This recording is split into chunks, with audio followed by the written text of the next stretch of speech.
Bonjour, je vais vous faire une petite vidéo sur mon expérience des poissons. Je vais vous faire une petite vidéo sur mon expérience des poissons et notamment la, la reproduction sur des poissons combattants, autrement appelés bêta. Donc mon objectif c'était de montrer à un enfant de comment ça se passe un petit peu la reproduction, chose que j'avais jamais vraiment réussi à faire délibérément. Donc je vais vous donner un petit peu les grandes étapes que j'ai comprises en regardant des tutoriels sur Internet, notamment quelques vidéos sur YouTube, ainsi que des messages sur des forums. C'est pas ça qui manquait. Et donc pour cela, j'ai utilisé mon bêta bleu et j'ai acheté une femelle qui était assez jeune, mais bon, ça a pas posé problème. Donc normalement, il faut commencer par 2 semaines de, de séparation. Donc pour le coup, c'était déjà séparé puisqu'ils se connaissaient pas. Donc il faut les mettre pendant 2 semaines dans deux bacs différents pour qu'ils aient plus l'habitude d'être ensemble. Ensuite, il faut préparer un bac spécial pour la reproduction où il faut mettre qu'est-ce que tu fais, Léonore? Il, il faut mettre il faut un bac spécial où il faut mettre le moins de choses possible.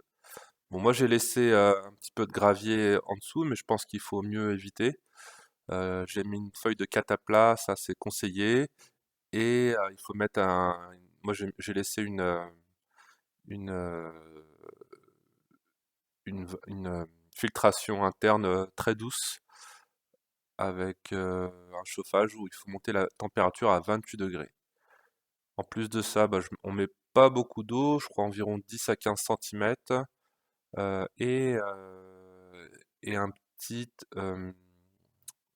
planche de polystyrène pour que les bulles puissent bien se maintenir, le nid de bulles en fait que le poisson bêta réalise. Voilà, j'ai laissé quelques plantes, parce que ça permet aussi de nourrir, il paraît, les poissons, notamment d'espèces de mousse, où il y a une micro-flore. euh, voilà, mais après, pour l'alimentation, on verra après ce qui est conseillé en tout cas, même si je vous dis déjà, moi, j'ai pas réussi à aller jusqu'au bout de la chose, puisque tous mes bébés sont morts. Donc voilà, donc à 28 degrés, on place le bêta mâle. La femelle, je la mets dans une bouteille trouée pendant plusieurs heures, le temps qu'il s'habitue. Parce que le risque, c'est qu'il soit trop agressif avec la femelle. Donc c'est ce que j'ai laissé pendant plusieurs heures euh, et je les ai donc libérés tous les deux pour qu'ils soient en contact. Au début, il y a une espèce de chasse, etc. Donc en fait, la chasse, c'est plutôt une façon pour le mâle d'attirer la femelle sous le nid de bulle. Mais bon, le temps qu'elle comprenne, etc., elle peut s'épuiser, elle peut mourir.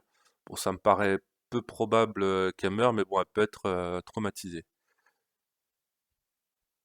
Donc ce qui s'est passé, donc, c'est que finalement, par miracle, ils ont commencé à faire la danse nuptiale et donc de faire la phase d'accouplement qui est assez caractéristique des bêtas. Je sais pas si on les verra sur les vidéos, mais ils sont en fait, ils enroulent la femelle, ils sont comme tétanisés, ça ne bouge plus. Donc il y a l'accouplement qui se fait à ce moment-là, puis les œufs sont libérés, ils tombent sur le sol. Et en général, soit le mâle ou la femelle ramasse, en général c'est plutôt le mâle. Mais moi dans mon expérience, c'était plutôt la femelle qui amenait les œufs en haut. Donc ils tombent, ils viennent le mâle ou la femelle viennent chercher en bas et le mettent en haut. Donc ensuite, il y a plus qu'à attendre l'éclosion et pour que, une fois que c'est fini l'accouplement, il faut retirer la femelle parce qu'il n'y a que le mâle qui garde les œufs et qui entretient le nid de bulles en produisant de nouvelles bulles. Donc après, on peut laisser le mâle une fois les alevins éclos, mais moi j'ai plutôt laissé le mâle et bon, il reste assez calme et il s'attaque pas, en tout cas dans ce que j'ai vu, aux alevins. J'en ai eu 5, 6. Donc sur certains passages, on peut voir les, euh, les séquences, mais c'est loin d'être visible. Et par la suite, j'ai donc utilisé des œufs d'Artemia, des noplis d'Artemia. Les noplis, c'est-à-dire les Artemia phase très juvéniles, très jeunes, très petits, pour nourrir les alevins. Donc je l'ai fait, normalement, il faut faire plusieurs fois par jour. J'étais pas là, donc j'ai demandé à quelqu'un de le faire. Je pense qu'il n'y avait pas l'expérience, en tout cas, pour faire les choses. Par exemple, la personne m'a dit après qu'elle a rajouté de l'eau chlorée, c'est-à-dire l'eau qui s'était pas reposée pour faire les changements d'eau, etc. Donc ça a été quand même un échec par la suite. Donc bon, c'est un échec partiel, hein, je réessayerai, donc je devrais refaire la séparation des des deux poissons, le mâle et la femelle, au moins 15 jours. Comme, voilà, comme j'ai 2 bacs, c'est faisable. Et, euh, et je pourrais ainsi recommencer avec une autre expérience. Donc c'est assez magique parce que bah, si on suit la méthodologie, par exemple, de l'eau chaude à 28 degrés, un petit papier de polystyrène, de mousse qui permet les œufs, la feuille de cataplasme, euh, quoi d'autre, de la mousse.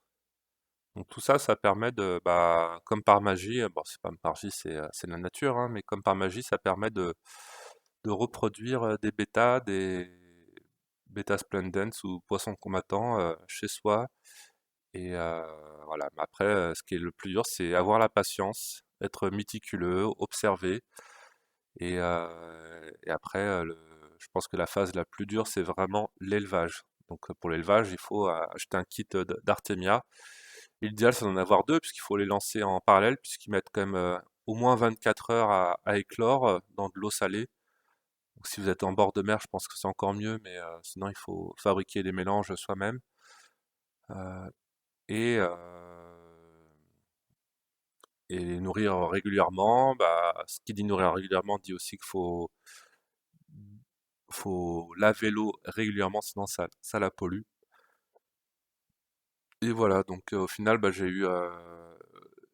perdu tous mes alevins parce que je pense qu'ils n'ont pas été nourris de bonne façon. Donc pas forcément assez régulièrement, mais l'eau n'a pas été changée dans les bonnes conditions, je pense. Et, et voilà, mais après, c'est pas très dur selon moi. Après, ça fait plusieurs années que je m'amuse avec les poissons d'aquarium, donc je peux pas vous dire si c'est quelque chose qui peut être essayé par tout le monde. Voilà, en tout cas, une très bonne expérience. Encore une fois, c'est bien de montrer ça à un enfant, l'enfant qui est ici. Est-ce que tu as aimé ou pas cette expérience? Oui. Voilà. Mais il faut un adulte à côté pour avoir la patience de faire les choses et d'aller jusqu'au bout.